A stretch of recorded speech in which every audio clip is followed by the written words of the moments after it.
Singareni Naini coal టెండర్లల్లా golmaal జరిగింది. Coal సంపద కొల్లగొట్టే కొంటె పనులు జరుగుతున్నాయని ఏమంటే హరీష్ రావు చెప్పిండో అప్పటి నుంచి కాంగ్రెస్ సర్కార్ ఆగమాగమైంది.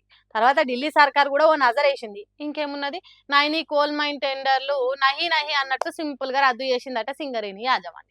అంతా ఉత్తదే, ఓ లెక్కలకు జరిగిన దానికి ఒంటి కాలు మీద లేస్తే ఎట్లా అన్నట్టు చేసిందట. ఇంతకు ముందే డిప్యూటీ సీఎం బట్టి విక్రమార్క నైని మైన్ టెండర్లు రద్దు చేస్తామని చెప్పిండు. ఇగో ఇప్పుడు సింగరేణి కూడా కాగితం చించేసినట్టు చేసింది. అగ్గో, అట్లెట్లా రద్దు చేస్తారు? మీరు చేసింది సొక్కం పని అయితే బాజాప్తం బరాబర్ చేయాలి కదా అంటారు దీని మీద తెలంగాణ పబ్లిక్. అంతేకాదు, కొంతమంది మంత్రులు ఎసోంటి అవినీతి జరగలేదు, మా అంత నీతి మంత్రులే లేరు అన్నట్టు మాట్లాడిండ్రు కదా. మరి అన్ని చక్కగా ఉంటే ఎందుకు రద్దు చేసిండ్రు?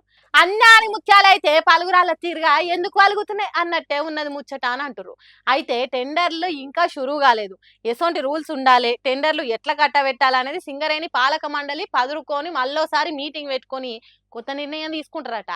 ఏందో ఏమో గాని హరీష్ రావు దీని మీద కొట్లాడకుంటే, నా దగ్గర పూర్తి ఆధారాలు ఉన్నాయి, సిబిఐ ఎంక్వైరీ పెడతాం, బాజాప్తా సాక్ష్యాలు బయట పెడతామని అనకుంటే ఈ టెండర్ల రద్దు చేయకపోవు కాదు కదా అని అంటుర్రు.